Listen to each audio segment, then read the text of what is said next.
Assalamualaikum warahmatullahi wabarakatuh.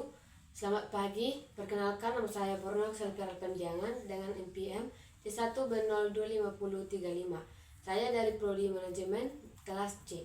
Di sini saya akan mempresentasikan hasil penelitian saya, yaitu analisis penggunaan ungkapan dan penggunaan bahasa asing di menu usaha ayam berenang. Dalam kehidupan sehari-hari, bahasa merupakan alat yang kita gunakan dalam berkomunikasi dengan orang lain. Salah satu dari penggunaan bahasa yaitu penggunaan ungkapan dan penggunaan bahasa asing yang kita temukan di suatu bidang usaha. Biasanya penggunaan kata ungkapan dan penggunaan bahasa asing dalam suatu bisnis tertentu digunakan agar suatu tampilan produk dalam suatu usaha terlihat menarik dan menarik para konsumen untuk berbelanja di suatu tempat atau bidang usaha tertentu. Namun karena penggunaan kata ungkapan dan penggunaan bahasa asing tersebut, para peneliti yang melakukan penelitian merasa bahwa penulisan kata tersebut adalah salah. Oleh karena itu, analisis penggunaan kata yang salah perlu dilakukan agar mampu menjelaskan bagaimana cara penulisan kata yang benar dalam kehidupan sehari-hari.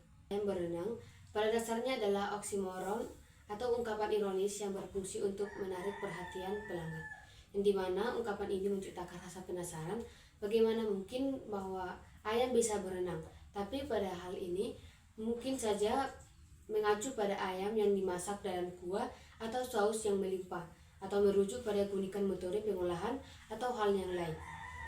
Biasanya penggunaan ungkapan yang tidak biasa ini memiliki nilai yang tinggi, di mana ungkapan ini dapat membantu usaha menonjolkan di tengah usaha warung makan, yang dimana para pelanggan yang jenuh dengan nama-nama biasa menjadi tergiur dengan nama usaha tersebut, yaitu ayam berenang.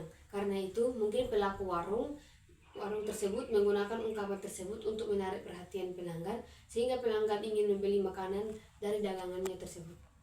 Bahasa asing seringkali kita dengar ataupun kita lihat di para pelaku bidang usaha, di mana para pelaku bidang usaha membuat nama usahanya yang menggunakan bahasa Inggris. Namun dalam usaha dapur Uni ini, analisis berfokus pada lokalitas dan autentisitas, yang dimana pada menu dapur usaha tersebut menggabungkan dua bahasa, yaitu bahasa Indonesia dan bahasa Inggris, dimana pada produk ditulis lele goreng sambal spesial. Biasanya lele goreng ditulis dengan huruf S di kata spesial, tapi dalam menu ini ditulis bahwa spesial ditulis dengan huruf C, bukan huruf S. Penggunaan bahasa ini mungkin terlihat sepele di mata konsumen, tapi dalam beberapa peneliti, penulisan ini merupakan penulisan yang salah. Atau bagaimana jika menunya ditulis dengan lele goreng sambal spesial tersebut dengan tulisan special fried catfish, tanpa menggabungkan dua bahasa yang berbeda. Namun dampak positif juga terdapat pada bidang usaha tersebut, yang dimana pada menu ayam berenang dapat dilihat dari segi aspek branding, yaitu yang pertama, persepsi konsumen yang memiliki tampilan yang unik, menarik, mudah diingat, dan menciptakan diferensiasi dari para pesaing.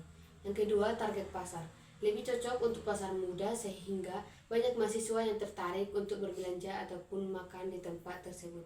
Yang ketiga yaitu resiko, berpotensi juga membingungkan jika tidak didukung deskripsi yang jelas, yang dimana para pelanggan menganggap menu tersebut sama saja dengan menu lainnya, dan karena harga yang lebih mahal dari menu lainnya membuat para mahasiswa ataupun para pelanggan tidak ingin membeli ayam tersebut. Kesimpulannya yaitu penggunaan ungkapan khas yang unik pada menu ayam goreng dan adopsi bahasa Inggris dalam usaha dapur Uni merupakan strategi branding yang sengaja dan efektif di tengah persaingan pasar modern. Di sini ungkapan ayam berenang berfungsi sebagai tampilan yang menarik, yang menciptakan daya tarik dan ingatan yang tinggi. Sementara penggunaan bahasa asing pada menu digunakan untuk meningkatkan kualitas, modernitas, dan globalitas. Kombinasi dari dua branding tersebut menciptakan suatu penulisan kata yang menarik bagi konsumen yang mencari pengalaman kuliner yang berbeda.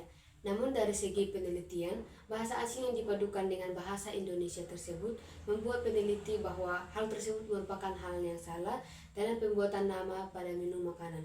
Tapi bagi para pelanggan, ini merupakan hal yang unik untuk menarik dan untuk dicoba. Untuk sarannya itu, bagi pelaku usaha, penggunaan ungkapan dan bahasa asing perlu diimbangi dengan klarifikasi dan konsistensi makna.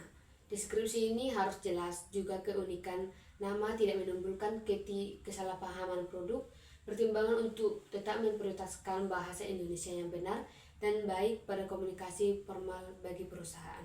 Bagi peneliti juga perlu dilakukan penelitian kuantitatif lebih lanjut untuk mengukur secara statistik kolerasi antara tingkat penggunaan bahasa asing dan merek dengan keputusan pemilihan konsumen, serta dampak jangka panjang terhadap kelestarian bahasa Indonesia di ruang publik. Sekian dari presentasi saya ucapkan terima kasih.